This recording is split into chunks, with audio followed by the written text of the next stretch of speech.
various Sephardic countries. Now, we already recorded a video about the famous Moshe David Gaon, famous historian. So I wanted to speak a bit about his famous book, which he published at the time with regards to connected to Sephardic Jewish history. He was, let's just say, a brilliant person, especially from an academic point of view. Bibliographer, historian, he really did a huge amount. And his parents, I think his father learned in Yeshivat Bet El and also in Yeshivat Porat Yosef. So he would actually, let's say, his efforts were second to none to some extent with regards to documenting the Sephardic Jewry of his day. Now, many of the various different Hebrew books, National Library accolade him, the World Jewish Congress, he's got streets named after him. He dedicated, let's just say, his personal life to making things like chronicled. His personal archive was a collection of critical significance to Jewish history and culture, and very much as part of the National Library of Israel. And we're going to speak a bit more about him also. So it's interesting, the library website actually says, they start off the article with regards to him that when we imagine a historian, people might think of a lone individual hunched over old documents, fragile archives, or ancient manuscripts. There is some truth, obviously, to this generalization, but it does not do justice to the collaborative work that makes historical writings possible. Historians, they build on what has been written by experts before, and they maintain ongoing communication with peers in the field, let's just say, of lay people with information. Moreover, historians, they participate in ongoing conversations. Let's say, sometimes conversations that occur over generations. Today's historians attempt to answer a question raised by one of her teachers by gathering information, let's just say, from a wide range of people and sources. Now, obviously, we can say it's true with regards to scholars who create a new field of study. Now, Moshe David Gaon, he lived between the years 1889 to 1958. I believe he was born in Bosnia, in Sarajevo.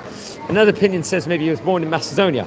He was a pioneer and a very, very great, let's say, researcher of his time, who revolutionized the study of Sephardic Jewry in the land of Israel, as well as the history of Ladino language and journalism, let's just say, in of itself. He was born, according to the National Library website, he was born in Bosnia.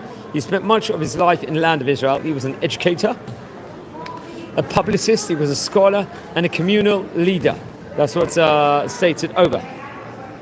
Obviously, he dedicated his entire, pretty much, personal life, professional life, to documenting Sephardic Jewry, and obviously his archive is preserved in the National Israel Library.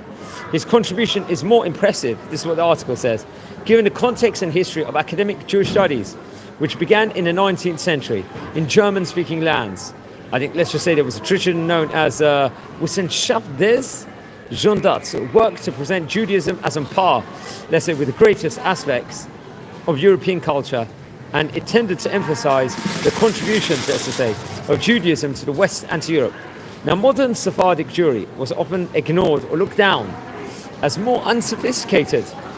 Now, the Zionistic historians, mostly from Eastern Europe, who began working in the first half of the 20th century, emphasized more the contributions of European Jews to, let's say, the Zionistic movement, but tended not to concentrate as much within regards to Sephardic Jewish settlement in the land of Israel, as well as Sephardic contributions to the modern, let's say, renewal of Jewish life.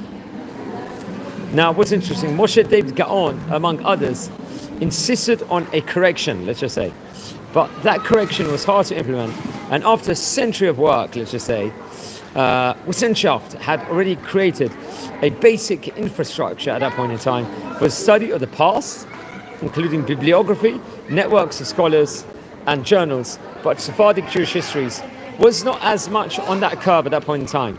Now, central then to Moshe David Gaon's project was gathering and creating new sources of knowledge, and this meant reaching out to sources of information far and wide. Here we go. He would have an extensive archive reflecting the work he did on creating a bibliography, particularly of important Ladino newspapers. It documents his groundbreaking work on the influential of Ladino biblical commentator, especially the Mamlues, I think he published some works of Sephardic Hebrew poetry, and he gathered the biographies of influential Sephardic rabbis. His most important work is Yehudi, המזרח, בארץ ישראל. I think that was put in 1928, which we're speaking about. It was a compendium of information on, let's just say, Sephardic Jewry in the land of Israel. And it remains an important reference, obviously. It's now even nearly 100 years ago today.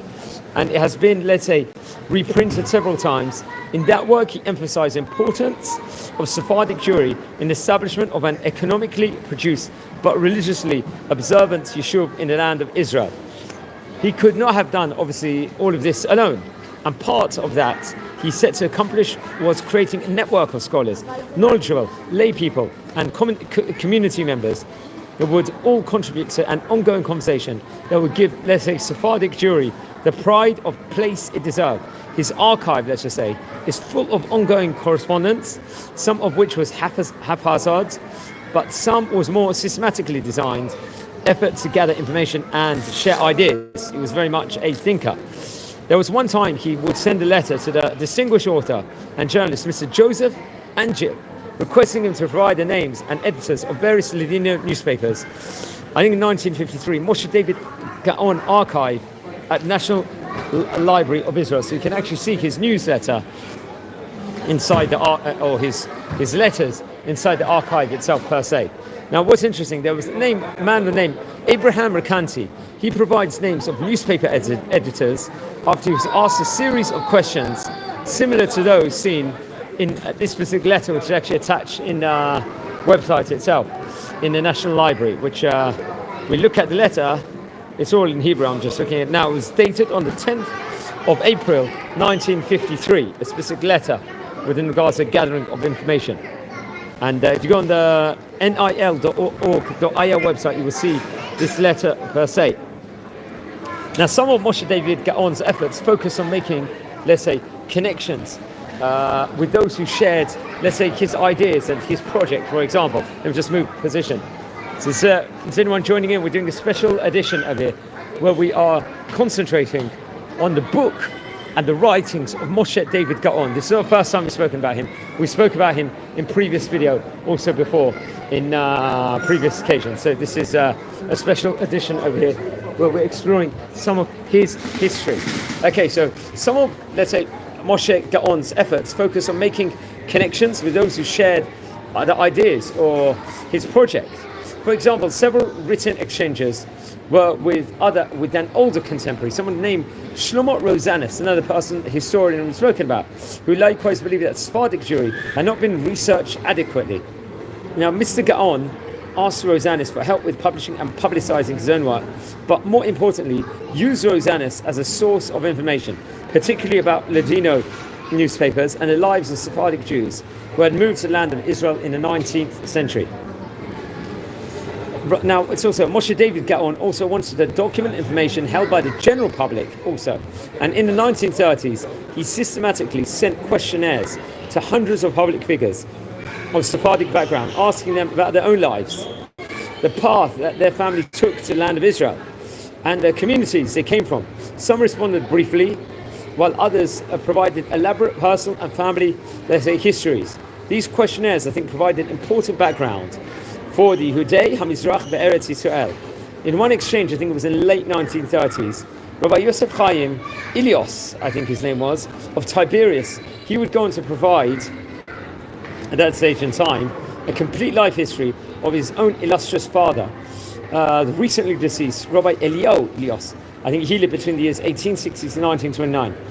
He had come from Tiberias, from Morocco, as a young man. Now, Moshe David Gaon was particularly interested in figures who moved to Palestine prior to the Ashkenazi, let's say, Zionistic movement at that point in time. It was, I think, a letter written to Rabbi Joseph Chaim Ilios, to Moshe David Gaon, I think in the 1930s, would provide a complete life history of his own illustrious father, as we mentioned before. The recently deceased at that time, Rabbi Eliyahu Ilios, came from Tiberias, from Morocco, as a young man. The Moshe David Gaon archive in the National Library of Israel will very much feature it. Now, I think he would have a bibliography of Ladino periodicals. I think it was based on a reference of work today, and it was itself like a crowdsourcing project, letters from communities in the Balkans or from a dentist in Tel Aviv, providing names of editors, information on the number of issues of each newspaper, documentation of dates on which publications began or ceased. He had in his introduction to the bibliography, and he says, I avoided relying on rumour, trusting instead on only eyewitnesses. I wanted to base, let's say, this work on facts and documents that could not be questioned.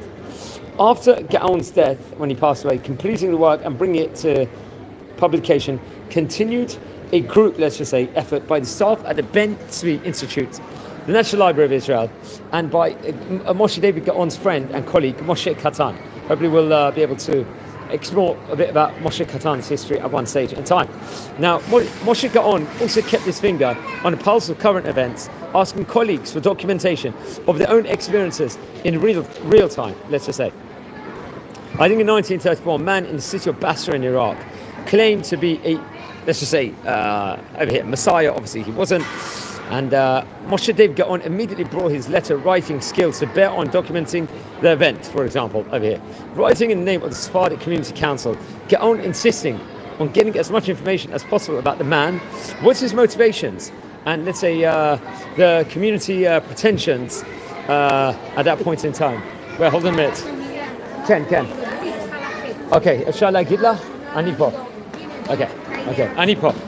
Okay, yeah, sorry about that. We're just continuing this at the moment. Okay, what is his name? He wants to know. What's his age, his birthplace? Who's his parents? What's his job?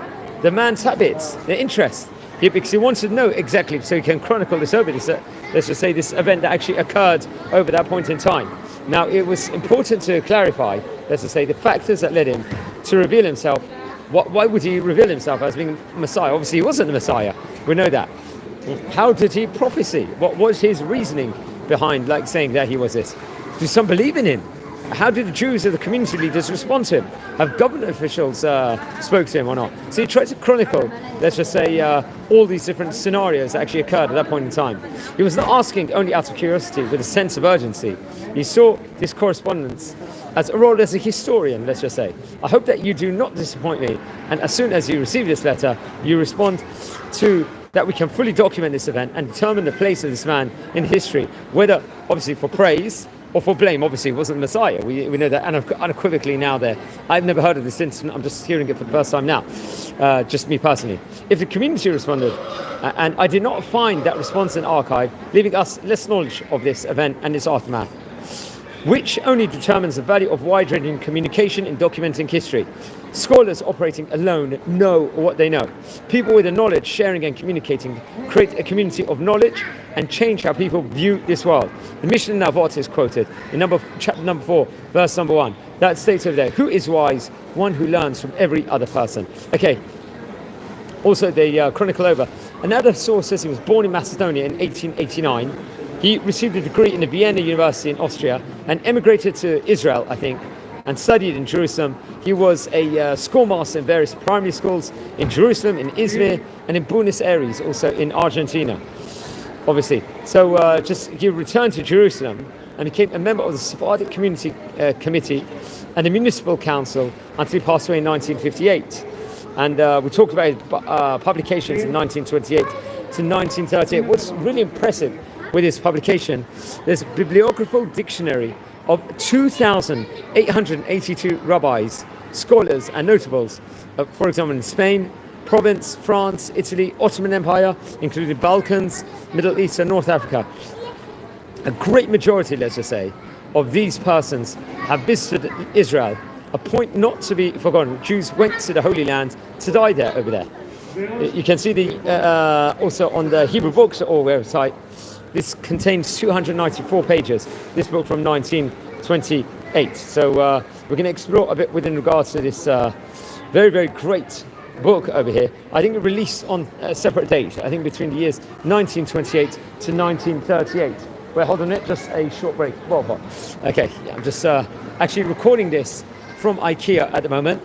And we're just going to take a short interval and we're going to continue this video. We're speaking, friends, over here about the famous Moshe David Gaon, who was a famous bibliographer, a historian of his time, a Sephardic educator, and a man that really was steeped into very, very deep history in his time, and he really chronicled about thousands of rabbis, different events, happenstances that actually occurred all throughout the Sephardic Jewry in his day. So we're doing a special edition over here. Anyone joining in and watching this video over here, the second, please subscribe to the channel. We're a community here. We're learning about, let's say, great rabbinic personalities, great historians. We're speaking about the books and the writings of Moshe David Gaon today here on this special edition over here. Actually recording this live in the IKEA shopping centre here in the city of Bet Shemesh as a special treat for all of you guys over here. So we're going to continue the video hopefully now and learn more information. Hold on a minute. We're going to do a few more minutes of this video and we will continue. We're exploring the life of Moshe David Gaon here on this special edition over here.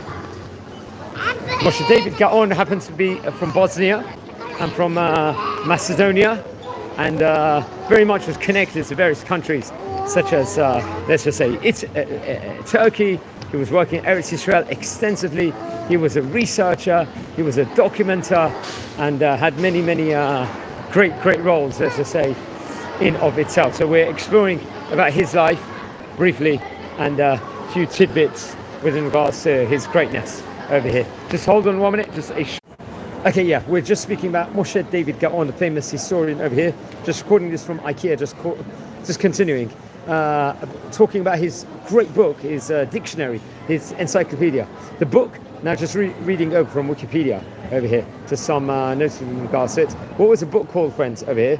It was actually titled Yehudi, המזרח, בארץ, Israel. Very famous sefer that was printed, and there was various other editions that were printed after. So what did the book? The book summarized the life histories of well-known Eastern Jews, including mainly rabbis and public figures, let's just say per se, over here, including, let's say, which countries? Let's say intellectuals, pioneers, thinkers, statesmen, mainly from Jerusalem, Tzfat, Hebron, Tiberias, Haifa, and personalities and rabbis that originated from, let's say, Algeria, Bulgaria, Uzbekistan, Italy, Bosnia, Georgia, Turkey, Greece, Libya, Egypt, Morocco, Syria, Spain, Serbia, Iraq, Rhodes, Romania, Tunisia, and Yemen, and many other places also. I think he started writing the book in the year 1920 and will continue this book for about nearly a decade. It was printed by the Azrael Press, I think in Elul 1928. The second part of the book was also printed in the Azrael Press in the year 1938. I think initially it was meant to be a, let's just say, a very short book that will contain information about, let's just say, different customs and cultures, let's just say, per se. But when he started gaining so much material, let's just say, he realized that there was a lot of material and he had no choice but to include all the information he had collected in a book. However, as Moshe David Gaon notes, sometimes found it appropriate to elaborate on details of a particular person's life and to give brief details on the details of another person also. In the introduction of the book, Moshe David Gaon noted that some of the information for the book was gathered from the Sephardi community of Jerusalem, of Tzfat, Tiberias, Hebron, Haifa, Jaffa, from Hebrew University, National Library, and from a number of individuals, including great rabbis, including Rabbi Hanoch Hasson, Rabbi spoken about, Rabbi Shmuel ben Shabbat, Rabbi Baruch Toledano. Now, funding for the publication of the book was provided by benefactors and organization from the Jerusalem and the Middle East. Over the years, additional, let's just say, editions of the book have been published, including Moreshet Publishing, I think in Jerusalem in 1982, the Institute of the Treasures of the Geniuses of Spain, Ashdod 1998. And it's interesting, more can be said with in regards to this book. I think in 2018, Moshe David Gaon's son, Yehoram Gaon, said that he aspires to create documentaries about the people mentioned in the book and to include the book's content in the curriculum of the Israeli education system. He added that the book was his father's life work due to the fact that he invested many years of research into it. What are the other purposes of the book? We talked about what the National Israel website actually said with regards to it. He states in his introduction, as we said before, the book's goal is to shed light of the life of the Eastern Jews of the land of Israel, especially in recent centuries, establish a memorial for those people, Sephardic Jews, and the ancestors of these places.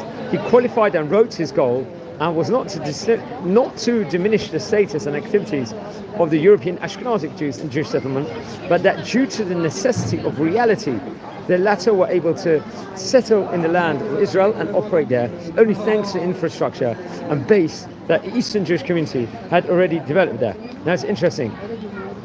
Moshe David Gaon actually writes inside the book an introduction that the Messianic movements that operated in Islamic countries indicated that the Jews of these countries always saw themselves as temporary in their place of residence and tried with all their might and energy to immigrate to the land of Israel, in contrast to the Jews of Europe who were accustomed to life in their own countries. He also noted that efforts of the Jews of Eastern, all the different places, to free their people from exile over the past centuries as evidence for their longing of the land of Eretz Israel. So I recommend everyone to look at this book and his work. I don't know if it became part of the Israeli curriculum per se at the end, but very well documented, and he was a great historian of his time. The famous Moshe David Gaon, who happened to be from Yugoslavia, from the Bosnia district. Now friends, any of you watching this live, please subscribe to the channel. We're a community here. We're learning about the great thinkers of yesteryear, great rabbis, personalities of yesteryear. We are nearing a staggering 7,000 subscribers, which is amazing. We've recorded biography videos on about 1,500 rabbis, mostly from the Sephardic countries, which I think is very, very important chronicle work. And we're continuing. We're learning more and more and making progress as time comes along. So also, if anyone's interested in watching any of these videos, please share these videos to other people also. If you descend from any great rabbis that we've spoken about, or you feel we should include inside the series, please send me an email. I would love to hear more information. Hopefully we could incorporate and promote and enjoy. So wishing you a great day here from Bet Shemesh, and take care. Thanks for watching everyone. Be well.